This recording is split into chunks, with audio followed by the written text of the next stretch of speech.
Chapter 28. 2 days are past.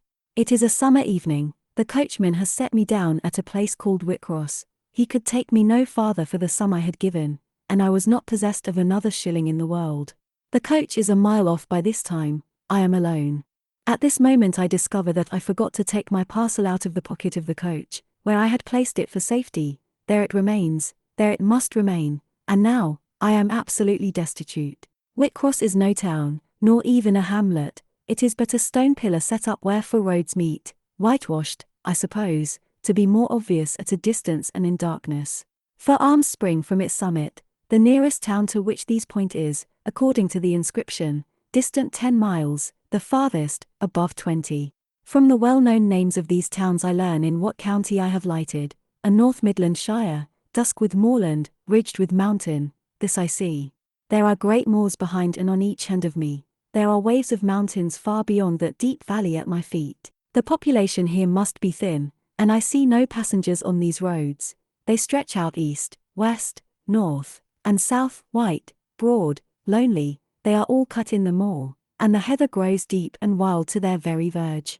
Yet a chance traveller might pass by, and I wish no eye to see me now. Strangers would wonder what I am doing, lingering here at the signpost, evidently objectless and lost. I might be questioned. I could give no answer but what would sound incredible and excite suspicion. Not a tie holds me to human society at this moment, not a charm or hope calls me where my fellow creatures are, none that saw me would have a kind thought or a good wish for me. I have no relative but the universal mother, nature. I will seek her breast and ask repose. I struck straight into the heath. I held on to a hollow I saw deeply furrowing the brown moorside. I waded knee-deep in its dark growth. I turned with its turnings, and finding a moss-blackened granite crag in a hidden angle, I sat down under it. High banks of moor were about me, the crag protected my head, the sky was over that. Some time passed before I felt tranquil even here. I had a vague dread that wild cattle might be near, or that some sportsman or poacher might discover me. If a gust of wind swept the waste, I looked up, fearing it was the rush of a bull. If a plover whistled, I imagined it a man. Finding my apprehensions unfounded, however, and calmed by the deep silence that reigned as evening declined at nightfall, I took confidence. As yet I had not thought, I had only listened, watched, dreaded. Now I regained the faculty of reflection. What was I to do? Where to go? Oh, intolerable questions, when I could do nothing and go nowhere, when a long way must yet be measured by my weary, trembling limbs before I could reach human habitation, when cold charity must be entreated before I could get a lodging, reluctant sympathy importuned, almost certain repulse incurred, before my tale could be listened to, or one of my wants relieved. I touched the heath. It was dry, and yet warm with the heat of the summer day. I looked at the sky. It was pure. A kindly star twinkled just above the chasm ridge. The dew fell, but with propitious softness. No breeze whispered. Nature seemed to me benign and good. I thought she loved me, outcast as I was, and I, who from man could anticipate only mistrust, rejection, insult, clung to her with filial fondness. Tonight, at least, I would be her guest, as I was her child. My mother would lodge me without money and without price. I had one morsel of bread yet, the remnant of a roll I had bought in a town we passed through at noon with a stray penny, my last coin. I saw ripe bilberries gleaming here and there, like jet beads in the heath. I gathered a handful and ate them with the bread.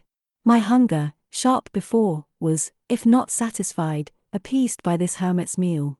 I said my evening prayers at its conclusion, and then chose my couch.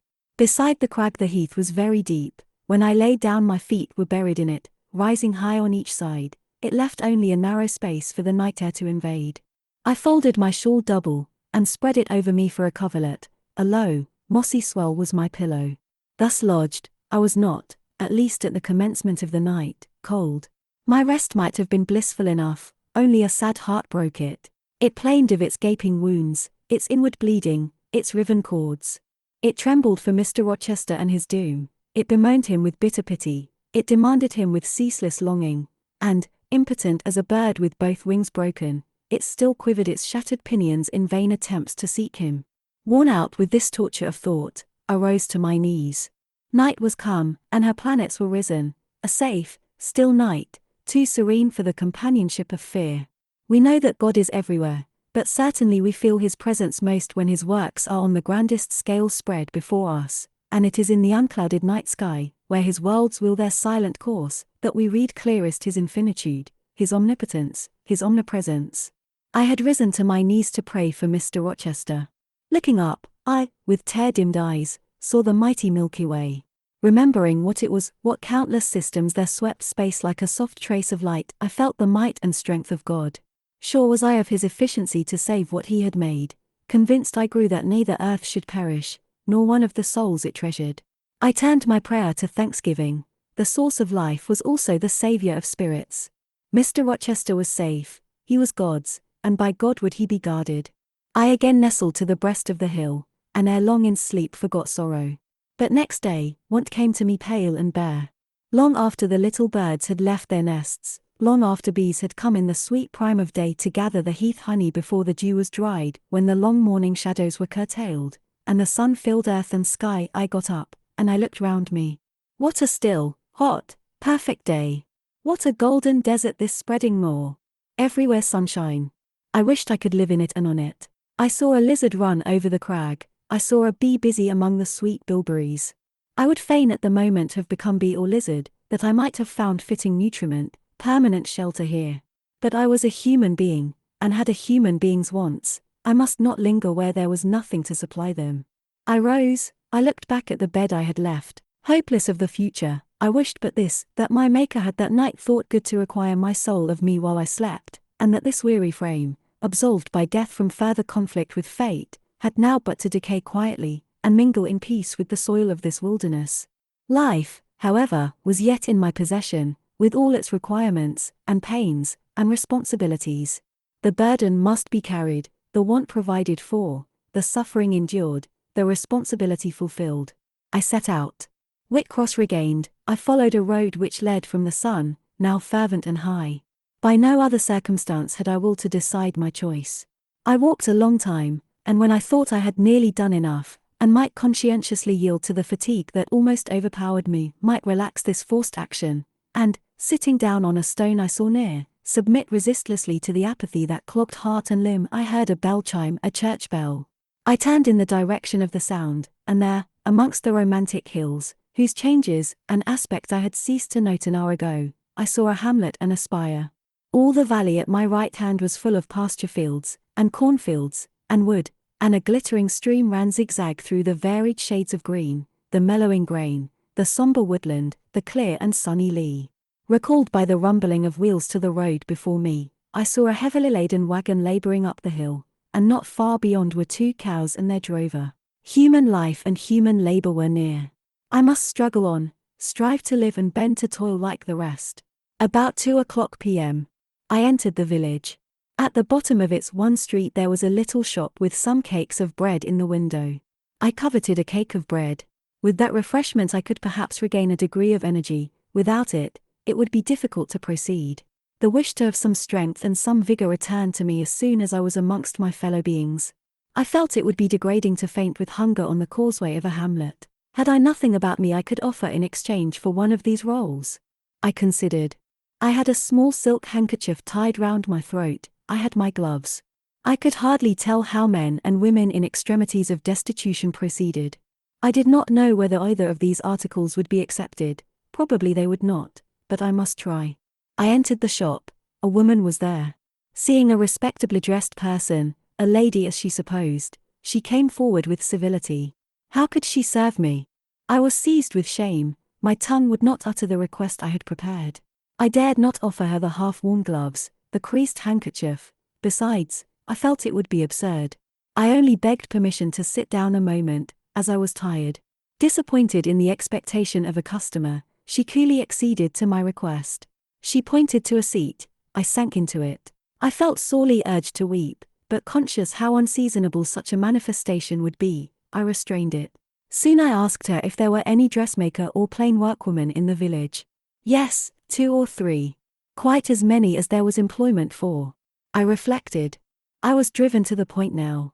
I was brought face to face with necessity.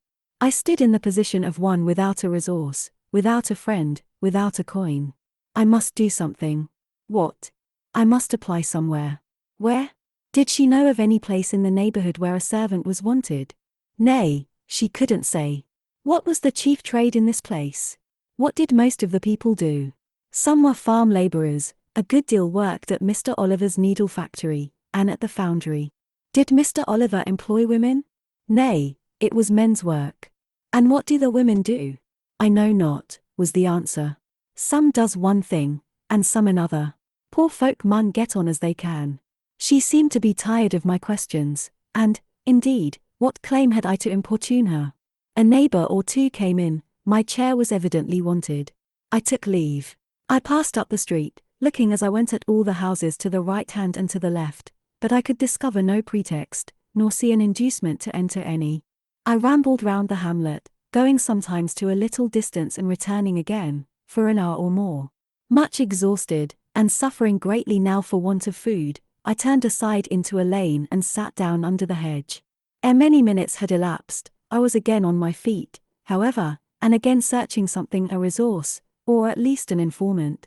A pretty little house stood at the top of the lane, with a garden before it, exquisitely neat and brilliantly blooming. I stopped at it. What business had I to approach the white door or touch the glittering knocker? In what way could it possibly be the interest of the inhabitants of that dwelling to serve me? Yet I drew near and knocked. A mild-looking, cleanly attired young woman opened the door. In such a voice as might be expected from a hopeless heart and fainting frame, a voice wretchedly low and faltering, I asked if a servant was wanted here. No, said she, we do not keep a servant. Can you tell me where I could get employment of any kind? I continued. I am a stranger, without acquaintance in this place. I want some work, no matter what. But it was not her business to think for me, or to seek a place for me. Besides, in her eyes, how doubtful must have appeared my character, position, tale. She shook her head, she was sorry she could give me no information, and the white door closed, quite gently and civilly, but it shut me out. If she had held it open a little longer, I believe I should have begged a piece of bread, for I was now brought low. I could not bear to return to the sordid village, where, besides, no prospect of aid was visible. I should have longed rather to deviate to a wood I saw not far off, which appeared in its thick shade to offer inviting shelter, but I was so sick, so weak, so gnawed with nature's cravings, instinct kept me roaming round abodes where there was a chance of food. Solitude would be no solitude, rest no rest, while the vulture, hunger, thus sank beak and talons in my side. I drew near houses, I left them, and came back again, and again I wandered away, always repelled by the consciousness of having no claim to ask, no right to expect interest in my isolated lot. Meantime, the afternoon advanced, while I thus wandered about like a lost and starving dog. In crossing a field, I saw the church spire before me. I hastened towards it. Near the churchyard, and in the middle of a garden, stood a well-built though small house, which I had no doubt was the parsonage. I remembered that strangers who arrive at a place where they have no friends, and who want employment, sometimes apply to the clergyman for introduction and aid. It is the clergyman's function to help, at least with advice, those who wish to help themselves. I seemed to have something like a right to seek counsel here. Renewing then my courage, and gathering my feeble remains of strength, I pushed on. I reached the house, and knocked at the kitchen door. An old woman opened. I asked, was this the parsonage? Yes. Was the clergyman in? No. Would he be in soon? No, he was gone from home. To a distance. Not so far, happened 3 mile. He had been called away by the sudden death of his father. He was at Marsh End now, and would very likely stay there a fortnight longer. Was there any lady of the house? Nay, there was naught but her, and she was housekeeper, and of her, reader, I could not bear to ask the relief for want of which I was sinking. I could not yet beg, and again I crawled away. Once more I took off my handkerchief, once more I thought of the cakes of bread in the little shop. Oh, for but a crust, for but one mouthful to allay the pang of famine. Instinctively I turned my face again to the village. I found the shop again, and I went in, and though others were there besides the woman, I ventured the request, would she give me a roll for this handkerchief? She looked at me with evident suspicion. Nay, she never sold stuff that way. Almost desperate, I asked for half a cake. She again refused. How could she tell where I had got the handkerchief? She said. Would she take my gloves? No. What could she do with them? Reader, it is not pleasant to dwell on these details. Some say there is enjoyment in looking back to painful experience past, but at this day I can scarcely bear to review the times to which I allude. The moral degradation, blent with the physical suffering, form too distressing a recollection ever to be willingly dwelt on. I blamed none of those who repulsed me. I felt it was what was to be expected, and what could not be helped. An ordinary beggar is frequently an object of suspicion, a well-dressed beggar inevitably so. To be sure, what I begged was employment, but whose business was it to provide me with employment? Not, certainly, that of persons who saw me then for the first time, and who knew nothing about my character. And as to the woman who would not take my handkerchief in exchange for her bread, why, she was right, if the offer appeared to her sinister or the exchange unprofitable. Let me condense now. I am sick of the subject. A little before dark I passed a farmhouse, at the open door of which the farmer was sitting, eating his supper of bread and cheese. I stopped and said, "Will you give me a piece of bread, for I am very hungry?" He cast on me a glance of surprise, but without answering, he cut a thick slice from his loaf, and gave it to me. I imagine he did not think I was a beggar, but only an eccentric sort of lady, who had taken a fancy to his brown loaf. As soon as I was out of sight of his house, I sat down and ate it. I could not hope to get a lodging under a roof, and sought it in the wood I have before alluded to. But my night was wretched, my rest broken, the ground was damp, the air cold. Besides, intruders passed near me more than once, and I had again and again to change my quarters. No sense of safety or tranquillity befriended me. Towards morning it rained, the whole of the following day was wet. Do not ask me, reader, to give a minute account of that day. As before, I sought work, as before, I was repulsed, as before, I starved, but once did food pass my lips. At the door of a cottage I saw a little girl about to throw a mess of cold porridge into a pig trough. "Will you give me that?" I asked. She stared at me. "Mother," she exclaimed, "there is a woman wants me to give her these porridge." "Well, lass," replied a voice within, "give it her if she's a beggar. Pig doesn't want it." The girl emptied the stiffened mould into my hand, and I devoured it ravenously. As the wet twilight deepened, I stopped in a solitary bridle path, which I had been pursuing an hour or more. "My strength is quite failing me," I said in a soliloquy. "I feel I cannot go much farther. Shall I be an outcast again this night? While the rain descends so, must I lay my head on the cold, drenched ground? I fear I cannot do otherwise, for who will receive me? But it will be very dreadful, with this feeling of hunger, faintness, chill, and this sense of desolation, this total prostration of hope. In all likelihood, though, I should die before morning. And why cannot I reconcile myself to the prospect of death? Why do I struggle to retain a valueless life? Because I know, or believe, Mr. Rochester is living. And then, to die of want and cold is a fate to which nature cannot submit passively. Oh, Providence! Sustain me a little longer. Aid, direct me. My glazed eye wandered over the dim and misty landscape. I saw I had strayed far from the village. It was quite out of sight. The very cultivation surrounding it had disappeared. I had, by crossways and bypaths, once more drawn near the tract of moorland, and now, only a few fields, almost as wild and unproductive as the heath from which they were scarcely reclaimed, lay between me and the dusky hill. Well, I would rather die yonder than in a street or on a frequented road, I reflected.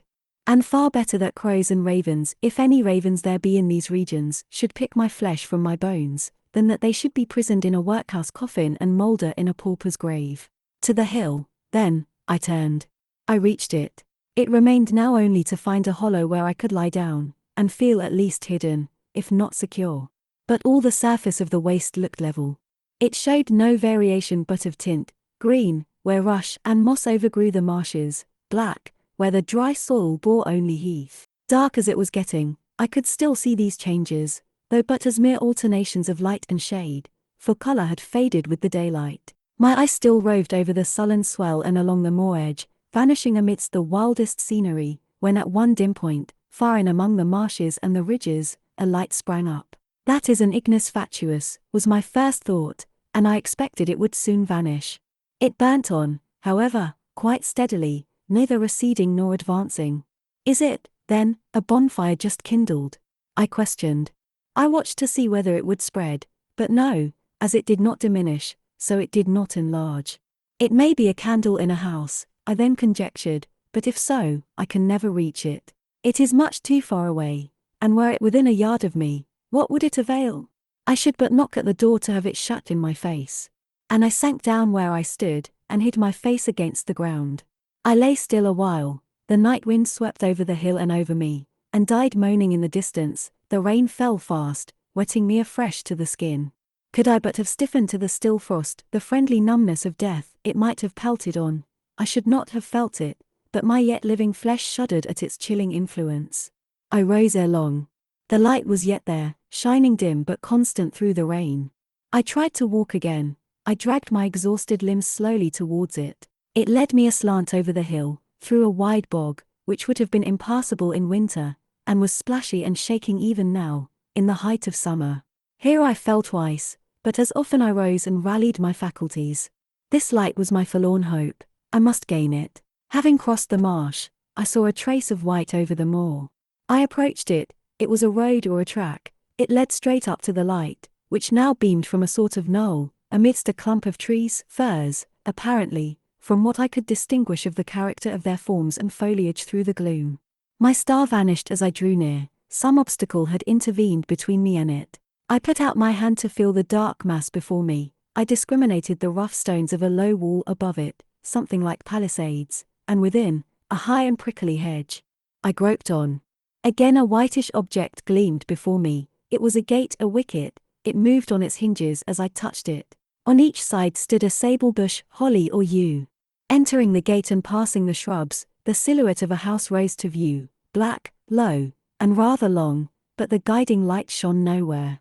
All was obscurity. Were the inmates retired to rest? I feared it must be so. In seeking the door, I turned an angle. There shot out the friendly gleam again, from the lozenged panes of a very small latticed window, within a foot of the ground, made still smaller by the growth of ivy or some other creeping plant, whose leaves clustered thick over the portion of the house wall in which it was set. The aperture was so screened and narrow, that curtain or shutter had been deemed unnecessary, and when I stooped down and put aside the spray of foliage shooting over it, I could see all within. I could see clearly a room with a sanded floor, clean scoured, a dresser of walnut, with pewter plates ranged in rows, reflecting the redness and radiance of a glowing peat fire. I could see a clock, a white deal table, some chairs. The candle, whose ray had been my beacon, burnt on the table, and by its light an elderly woman, somewhat rough-looking, but scrupulously clean, like all about her, was knitting a stocking. I noticed these objects cursorily only. In them there was nothing extraordinary. A group of more interest appeared near the hearth, sitting still amidst the rosy peace and warmth suffusing it.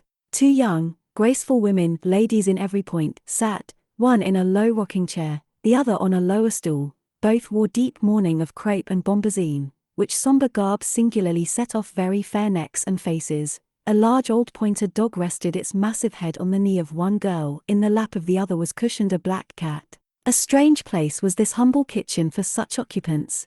Who were they? They could not be the daughters of the elderly person at the table, for she looked like a rustic, and they were all delicacy and cultivation. I had nowhere seen such faces as theirs, and yet, as I gazed on them, I seemed intimate with every lineament. I cannot call them handsome, they were too pale and grave for the word. As they each bent over a book, they looked thoughtful almost to severity. A stand between them supported a second candle and two great volumes, to which they frequently referred, comparing them, seemingly, with the smaller books they held in their hands, like people consulting a dictionary to aid them in the task of translation. This scene was as silent as if all the figures had been shadows and the firelit apartment a picture. So hushed was it, I could hear the cinders fall from the grate, the clock tick in its obscure corner, and I even fancied I could distinguish the click-click of the woman's knitting needles. When, therefore, a voice broke the strange stillness at last, it was audible enough to me. "Listen, Diana," said one of the absorbed students. "Franz and old Daniel are together in the night time, and Franz is telling a dream from which he has awakened in terror. Listen." And in a low voice she read something, of which not one word was intelligible to me, for it was in an unknown tongue, neither French nor Latin. Whether it were Greek or German I could not tell. "That is strong," she said, when she had finished. "I relish it." The other girl, who had lifted her head to listen to her sister, repeated, while she gazed at the fire, a line of what had been read. At a later day, I knew the language and the book, therefore, I will here quote the line, though, When I first heard it, it was only like a stroke on sounding brass to me, conveying no meaning. Die Trat Haver eine, an sie sehen wie die Sternen Nacht. Good, good, she exclaimed, while her dark and deep eye sparkled. There you have a dim and mighty archangel fitly set before you. The line is worth 100 pages of fustian. Ich wage die Gedanken in der Scale meines Sorgens und die Work mit dem Gewicht meines Grimms. I like it. Both were again silent. Is there one country where they talk that way? Asked the old woman, looking up from her knitting. Yes, Hannah, a far larger country than England, where they talk in no other way. Well, for sure case, I know not how they can understand one t'other, and if either you went there, ye could tell what they said, I guess. We could probably tell something of what they said, but not all, for we are not as clever as you think us, Hannah. We don't speak German, and we cannot read it without a dictionary to help us. And what good does it do you? We mean to teach it sometime, or at least the elements, as they say, and then we shall get more money than we do now. Very like, but give our studying, you've done enough for tonight. I think we have, at least I'm tired. Mary, are you? Mortally, after all. It's tough work fagging away at a language with no master but a lexicon. It is, especially such a language as this crabbed but glorious Deutsch. I wonder when St. John will come home. Surely he will not be long now. It is just 10, looking at a little gold watch she drew from her girdle. It rains fast. Hannah, will you have the goodness to look at the fire in the parlor? The woman rose. She opened a door, through which I dimly saw a passage. Soon I heard her stir a fire in an inner room. She presently came back. Ah, childer, said she, it fair troubles me to go into yond room now. It looks so lonesome the chair empty and set back in a corner. She wiped her eyes with her apron. The two girls, grave before, looked sad now. But he is in a better place, continued Hannah. We shouldn't wish him here again. And then, nobody need to have a quieter death nor he had. You say he never mentioned us, inquired one of the ladies. He hadn't time, Ben. He was gone in a minute, was your father. He had been a bit ailing like the day before, but naught to signify, and when Mr. St. John asked if he would like either you to be sent for, he fair laughed at him. He began again with a bit of a heaviness in his head the next day, that is, a fortnight sin, and he went to sleep and never wakened. He were most stark when your brother went into tea chamber and found him. Ah, childer, that's tea last ot old stock, for ye and Mr. St. John is like of different sort to them 'at's gone, for all your mother were mihi your way, and most as book learned. She were the picture o' ye, Mary. Diana is more like your father. I thought them so similar I could not tell where the old servant, for such I now concluded her to be, saw the difference. Both were fair complexioned and slenderly made, both possessed faces full of distinction and intelligence. One, to be sure, had hair a shade darker than the other, and there was a difference in their style of wearing it. Mary's pale brown locks were parted and braided smooth. Diana's duskier tresses covered her neck with thick curls. The clock struck 10. You'll want your supper, I am sure, observed Hannah, and so will Mr. St. John when he comes in. And she proceeded to prepare the meal. The ladies rose, they seemed about to withdraw to the parlor. Till this moment, I had been so intent on watching them, their appearance and conversation had excited in me so keen an interest, I had half forgotten my own wretched position. Now it recurred to me. More desolate, more desperate than ever, it seemed from contrast. And how impossible did it appear to touch the inmates of this house with concern on my behalf, to make them believe in the truth of my wants and woes, to induce them to vouchsafe a rest for my wanderings. As I groped out the door, and knocked at it hesitatingly, I felt that last idea to be a mere chimera. Hannah opened. What do you want? She inquired, in a voice of surprise, as she surveyed me by the light of the candle she held. May I speak to your mistresses? I said. You had better tell me what you have to say to them. Where do you come from? I am a stranger. What is your business here at this hour? I want a night's shelter in an outhouse or anywhere, and a morsel of bread to eat. Distrust, the very feeling I dreaded, appeared in Hannah's face. I'll give you a piece of bread, she said, after a pause, but we can't take in a vagrant to lodge. It isn't likely. Do let me speak to your mistresses. No, not I. What can they do for you? You should not be roving about now, it looks very ill. But where shall I go if you drive me away? What shall I do? Oh, I'll warrant you know where to go and what to do. Mind you don't do wrong, that's all. Here is a penny, now go.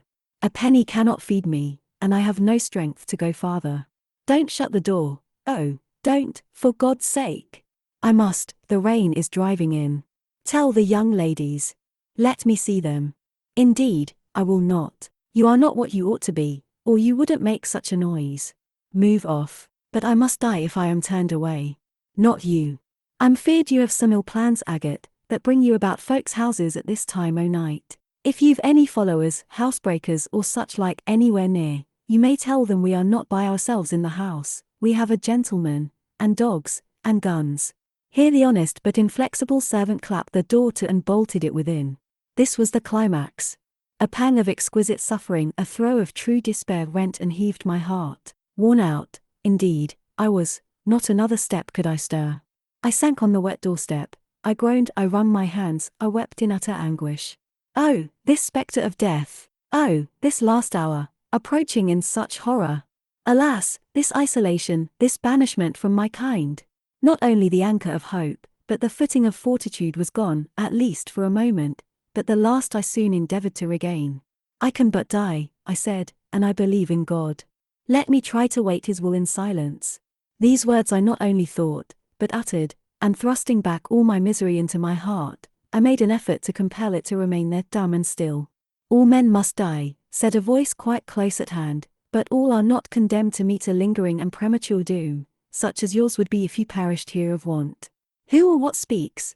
I asked, terrified at the unexpected sound, and incapable now of deriving from any occurrence a hope of aid.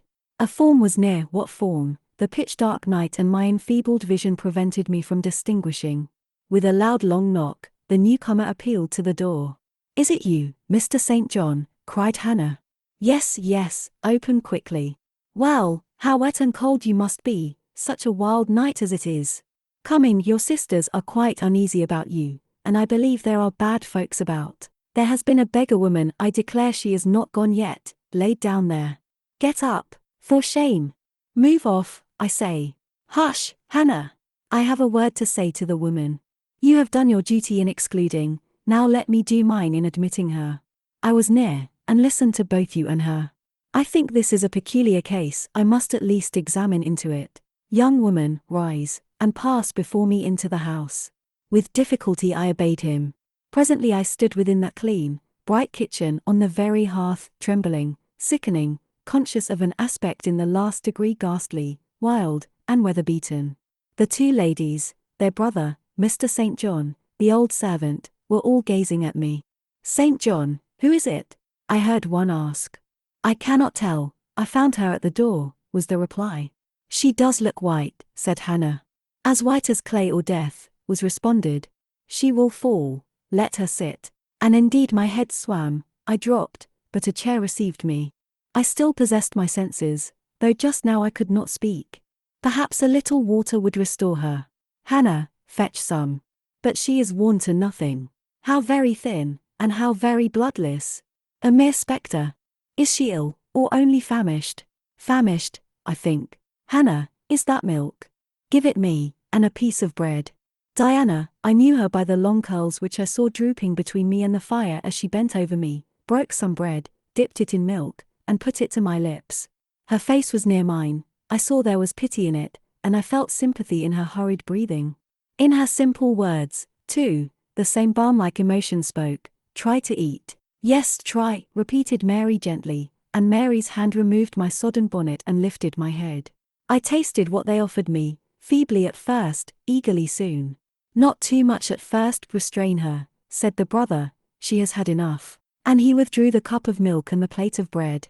A little more, St. John, look at the avidity in her eyes. No more at present, sister. Try if she can speak now, ask her name. I felt I could speak, and I answered, my name is Jane Eyre. Anxious as ever to avoid discovery, I had before resolved to assume an alias. And where do you live? Where are your friends? I was silent. Can we send for anyone you know? I shook my head. What account can you give of yourself? Somehow, now that I had once crossed the threshold of this house, and once was brought face to face with its owners, I felt no longer outcast, vagrant, and disowned by the wide world. I dared to put off the mendicant, to resume my natural manner and character. I began once more to know myself, and when Mr. St. John demanded an account, which at present I was far too weak to render, I said after a brief pause, "Sir, I can give you no details tonight." "But what, then," said he, "do you expect me to do for you?" "Nothing," I replied. My strength sufficed for but short answers. Diana took the word. "Do you mean," she asked, "that we have now given you what aid you require? And that we may dismiss you to the moor and the rainy night?" I looked at her. She had, I thought, a remarkable countenance, instinct both with power and goodness. I took sudden courage. Answering her compassionate gaze with a smile, I said, "I will trust you. If I were a masterless and stray dog, I know that you would not turn me from your hearth tonight. As it is, I really have no fear. Do with me and for me as you like, but excuse me from much discourse, my breath is short, I feel a spasm when I speak." All three surveyed me, and all three were silent. "Hannah," said Mr. St. John, at last, "let her sit there at present, and ask her no questions. In 10 minutes more, give her the remainder of that milk and bread. Mary and Diana, let us go into the parlor and talk the matter over." They withdrew. Very soon one of the ladies returned, I could not tell which. A kind of pleasant stupor was stealing over me as I sat by the genial fire. In an undertone she gave some directions to Hannah. Ere long, with the servant's aid, I contrived to mount a staircase. My dripping clothes were removed, soon a warm, dry bed received me. I thanked God, experienced amidst unutterable exhaustion a glow of grateful joy, and slept.